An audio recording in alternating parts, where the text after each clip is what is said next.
ACC PM on a Monday. Again, Jim Larinaga comes up here in about 45 minutes from the University of Miami.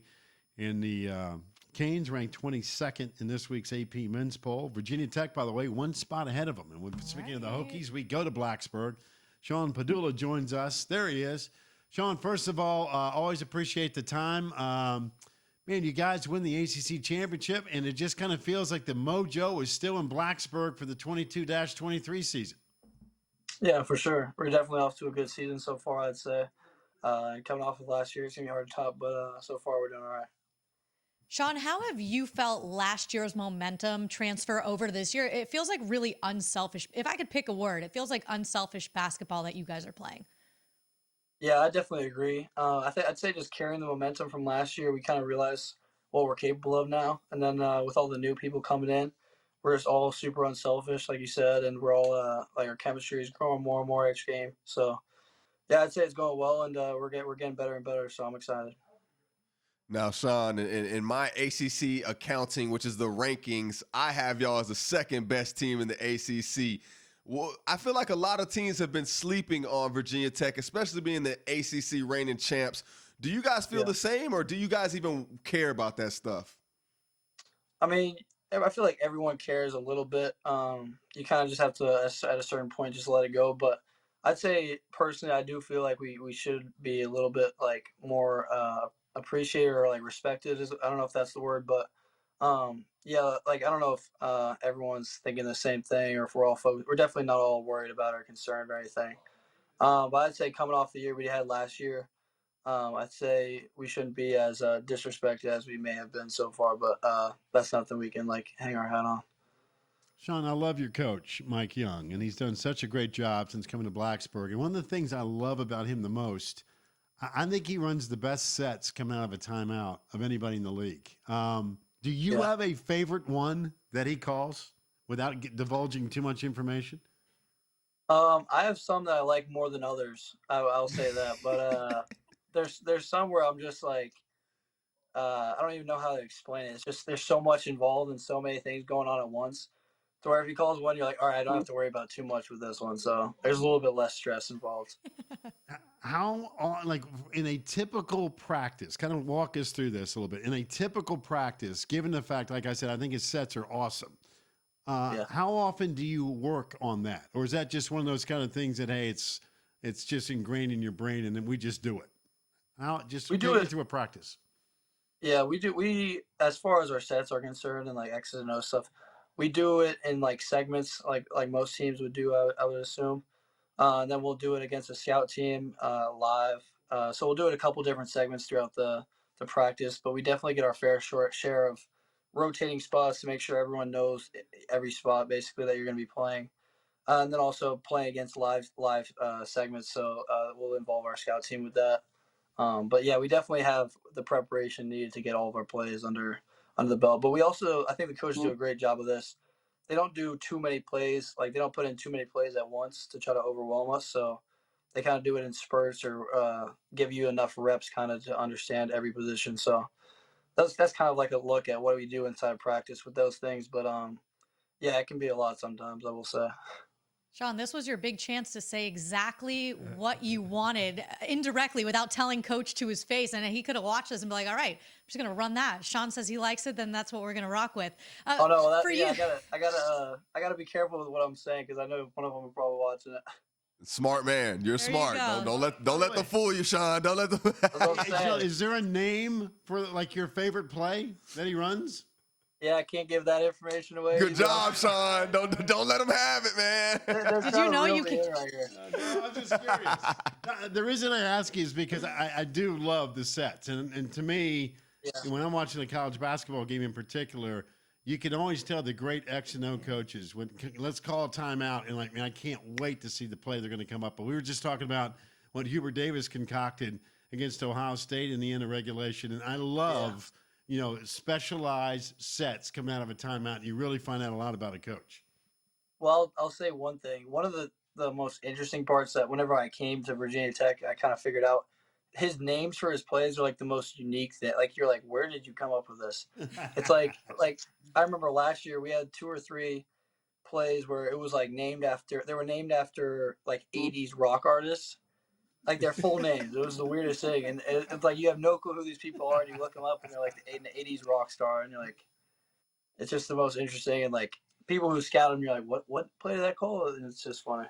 That's why I love Mike Young, man. 80s rock. He's throwing the dart in my territory, man. That's exactly what I like so much. It's so the no best- wonder why I like it so much. Best way for Gen Z not to figure out your plays in the other huddle. That is the best Yeah, way to do they it. have no clue.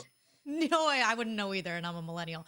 For you personally, Sean, going from a role player last year to the leading scorer on the team now, how have you transitioned? How have you taken on this bigger role and been confident in taking on that role? Yeah, well, I definitely say, like you just mentioned, confidence is the number one thing, and that's in all sports. But I say especially with the transformation of roles that I've had this off season, and then outside of that, it's just trusting my coaches and trusting the players around me, and knowing that they have the same trust in me to make the right play, game in and game out. So it's just those things mixed together, and after that, you just got to trust your work ethic and. I feel like I worked really hard this offseason to be in this position, so I'd say it's just all coming together pretty well. So what did some of that off-season work look like for you? I'm sure going from year one to year two, much different than it was in high school, but knowing the increased role you were going to have, what did the off-season look like? Yeah, well, with that increased role that I knew I was going to be having, kind of outside of like the physical or skill based stuff, I was kind of just wanting to watch a lot of film and kind of look at the areas where I kind of was under the most pressure and like either turn the ball over or made the wrong read. And I kind of just watched those plays over and over again. And then I watched film on guys like Storm Murphy was one of them. Just watch plays where he did really well or games where he played really well in and kind of saw the reads he was looking at. And then as far as like for my body and stuff, I just tried to put on some muscle and then obviously improve my shot. I feel like you can always improve your shot. So those were kind of the main keys that I kind of wanted to focus on going into the last year's off season. Now, Sean, one thing we know about y'all's team is it's experienced. You know, what is it like playing with guys like Mutz, Couture, finding, guys on this team who you truly feel like, hey, we've been here, we know each other, we have that chemistry, and we're building the culture that we want?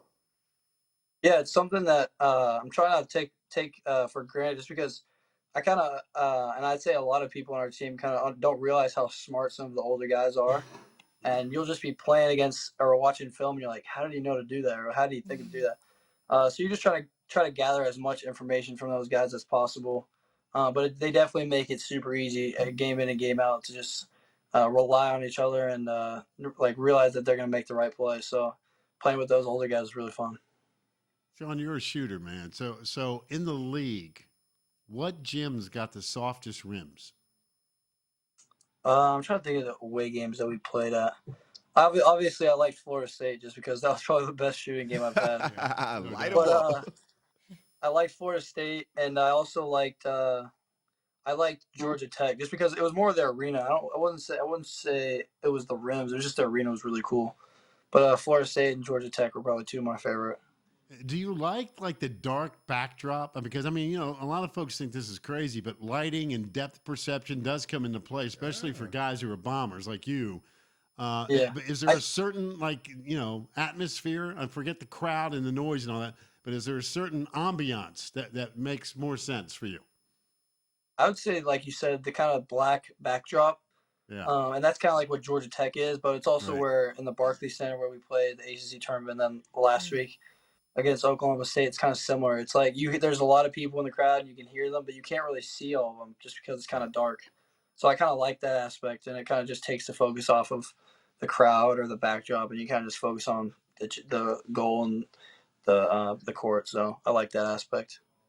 Pac talks about you being a shooter, nicknamed Chef Sean. When did that nickname come about? I know there's merch now too, so tell the people how they can get the Chef Sean merch. Well, I gotta give credit to my trainer growing up. He was, before I even had any social media or anything, he was like, "Yo, if you ever get like an Instagram or anything, your tag handle needs to be Chef Sean." And I was like, "All right." So whenever I got it, I put that as my tag handle. It's been my tag ever since, and it kind of hooked on. So people started calling me that. But you can get the shirts or whatever on my Instagram page. There's a link there. So yeah, those are pretty cool. Hey, there you go. Got to plug in the link. Shout out to Anna. Gotta plug Hey, in oh, the come link. on now. She said, where can we find it? So I had to. Hey, love gotta it. plug it. I love it. I love it. Sean, man, talk to us a little bit about the off court. I know in football, man, we're limited on time, just like you guys in basketball, and y'all have more games back to back than we do. So talk to us a little about your free time and what do you like to do in the middle of it? Yeah, well, like during the summer where we have probably the most off time, I'm really big into golfing and I go fishing. Those are probably the two things I do the most. But like days like this where we're just chilling, we have like the evening to ourselves after practice. I probably just play like Mario Kart. I got that for Christmas, so I've been playing that a lot. That's probably my favorite game. And then just watch TV, just the usual. So pretty chill, dude. Not a whole lot going on. Now, listen, Sean. Our guy Pac right here is a prime time golfer back in the days. Oh, yeah. Yeah. I love to claim I'm all right, you know what I mean? But what you shooting Yeah, these you're days? all right. I'm all right. The best I shot last summer was 82. So Oh, I'm all right, like you okay. said. That was saying. wait, that's really good. So listen, it's a short game. The driver. What's the best game right now for you? It's like everything but the putting is pretty good. I'd say I can keep it straight, but the putting is just like, and that's the one thing that's probably translatable to basketball, like the touch. It's just so hard to control the putting. Listen, man, we be great scramble partners. Yeah, Let me give you a bit of advice on this, Sean. Again, you got to have basketball in the brain now, but all that scoring is from 60 yards in, man. You go grab a wedge, couple hundred balls, a wedge and a putter, and that's all you do for a couple weeks every single day. You'll be amazed. You'll be breaking 80 before you know it. That's where the game is. I need to break 80. That's probably my goal right now for golf. Well, you got that. Well, listen, in the meantime, you just need to just light it up from three and keep all those secrets that Mike Young has on those set plays to yourselves because you guys are a blast Don't worry, to watch. I will. All right. Don't worry, And you tell Coach that we tried to get the info, and he said, Coach, I did you proud, man. No leaks. No leaks. I'll make sure I tell him. I'll make sure I You let him got, know. listen, happy holidays to you. Appreciate it, man. Always enjoy watching you. Thank you. I appreciate it. Happy holidays. You too. Appreciate Take care of it, yourself. Sean. See you, Sean Chef Pedulla. Sean.